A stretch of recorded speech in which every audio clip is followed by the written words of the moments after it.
South Africa faces backlash after 153 Palestinians were held on a plane for 11 hours at OR Tambo. Lesufi survives DA's no-confidence bid in the Gauteng legislature. And against a backdrop of scandals, Hot Sticks Mabuse reminds South Africa what real musical leadership looks like. Hello, I'm Jane Dutton. EWN, in touch, in tune, and independent.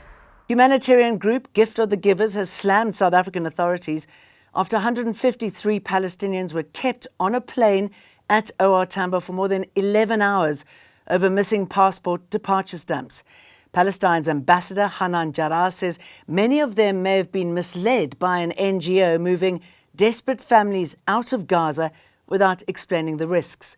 The group arrived on a charter flight that left Israel, routed through Kenya and landed in Johannesburg. Border police have now admitted 130 of them on a 90-day visa-free entry, with Gift of the Givers providing accommodation.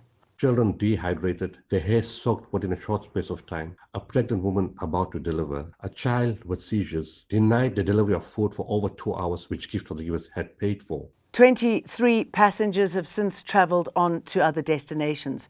The Department of Home Affairs says the group never applied for asylum and were held on board because their passports had no exit stamps. I presented the new fact set to the BMA Commissioner for consideration, including on humanitarian grounds.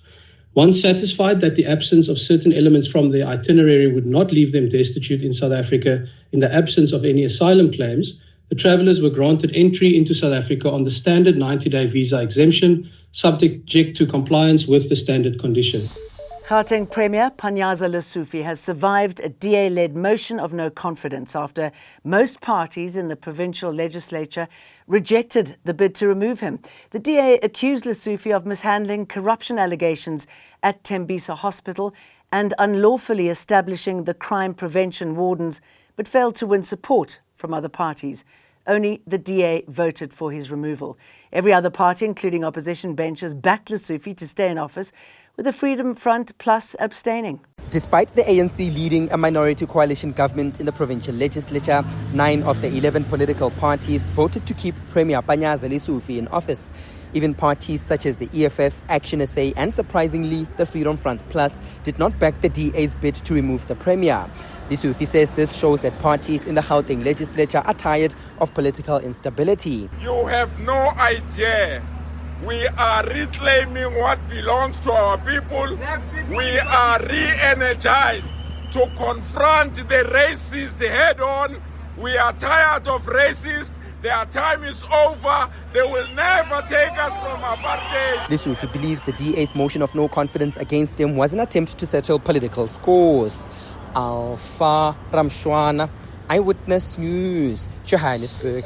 2 young men have been killed in a suspected drug turf war in Wentworth, south of Durban this morning. 7 others were injured and taken to hospital.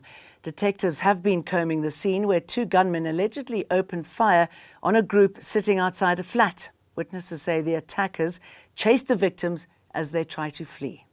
2 people were shot and killed, while 7 more victims were taken to hospital with various degrees of gunshot injuries. A dog was also shot and killed during the incident. The victims' ages range between 15 and 22 years old. And KZN is bracing for another round of severe weather this weekend, with heavy rain and thunderstorms expected to cause localized flooding. Motorists are being urged to avoid all non-essential travel for the entire weekend. The South African Weather Service has issued an alert for heavy downpours, severe thunderstorms and strong winds from Saturday through to Monday. In terms of the advisory received from the Weather Service, the province is expecting heavy rains, severe thunderstorms, which could lead to localized flooding and the disruption of transportation routes. MEC Buthelezi is calling upon residents across the province to exercise vigilance and to ensure that they adhere to the warning by avoiding unnecessary travels. The Western Cape Police Ombudsman says SAP's management was given a chance to respond to allegations that senior officers were influenced by gangs, but chose not to. This comes after a confidential report released this week which found allegations against a former provincial commissioner and his senior team are likely true. The Western Cape government lodged the complaint in October 2022 after a ruling by Judge Daniel Tulare suggested possible infiltration of police leadership by the 28th gang. It is unfortunate that they elected not to comment directly, although they did give us a response. The response indicated that they had referred the matter to the state attorney for comment. But police spokesperson Andre Traut insists Lieutenant General Thembisile Patekile cooperated fully with Reddy's office and says SAPS remains committed to working with oversight bodies to protect policing integrity in the province. President Cyril Ramaphosa says countries pulling out of the G20 summit are, quote, the biggest losers, insisting the meeting will continue with or without them. He said boycott politics never work and key decisions will still be taken. Several leaders, including Donald Trump and the presidents of China, Argentina, Mexico and Russia, have withdrawn from the summit. That boycott politics never work. If you boycott an event or a process, you are the greatest loser because the show will go on. The summit will go on. We're not going to stop because they are not here. Ramaphosa says the G20 represents up to 80% of the global economy. Petroleum giant Shell says it's reviewing a High Court decision granting it permission to appeal a ruling that blocked offshore drilling along the West Coast. The Western Cape High Court recently set aside the Department of Mineral Resources' approval for Shell to drill in Block 567, a major win for environmental groups. Activists from the Green Connection and Natural Justice say that even though Shell can now appeal, the original judgment still upholds environmental justice and community rights.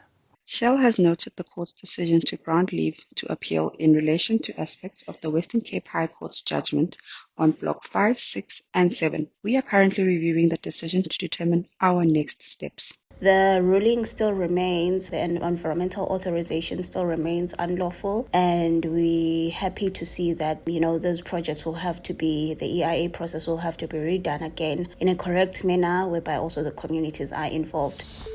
The University of the Western Cape is launching new research to better understand male fertility. Its comparative spermatology lab is calling for semen donations from healthy young men, as local data shows 1 in 4 South African couples struggle to conceive, and 40% of cases involve male fertility issues. The project will examine how lifestyle, genetics and the environment affect sperm health.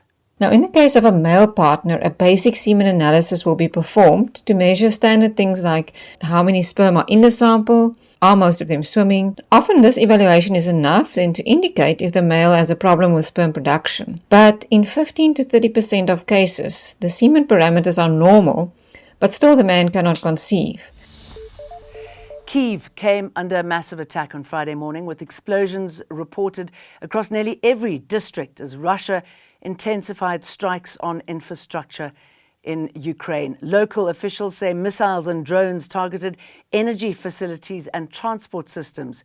Kyiv Mayor Vitaly Klitschko confirmed air defences were active and described the assault as a, quote, massive enemy attack. At least 11 people have been wounded.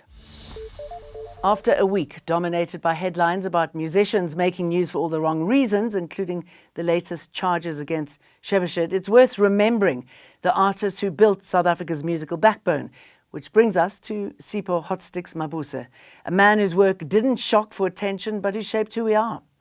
While some performers are dragging the industry into the gutter, Hotsticks is part of a generation that lifted it up, and we spoke to him in our studios. Angicabanga ukuthi thina njengabaculi bakudala we had pursued that kind of direction, and having said that, kumele siqaphele ukuthi we don't paint everybody with the same brush. Of course. Ikhona intsha enza umculo obalulekile la eSouth Africa benza kahle ukuthi so and one individual should not tarnish in name yabaculi abaningi abakhona. Kukhona intsha masilalela some of these amapiano artists. You cannot associate them with that kind of action. So he's just an individual who's trying to attract attention. That wraps up this Friday. Have a good weekend. See you for more again Monday. EWN, in touch, in tune, and independent.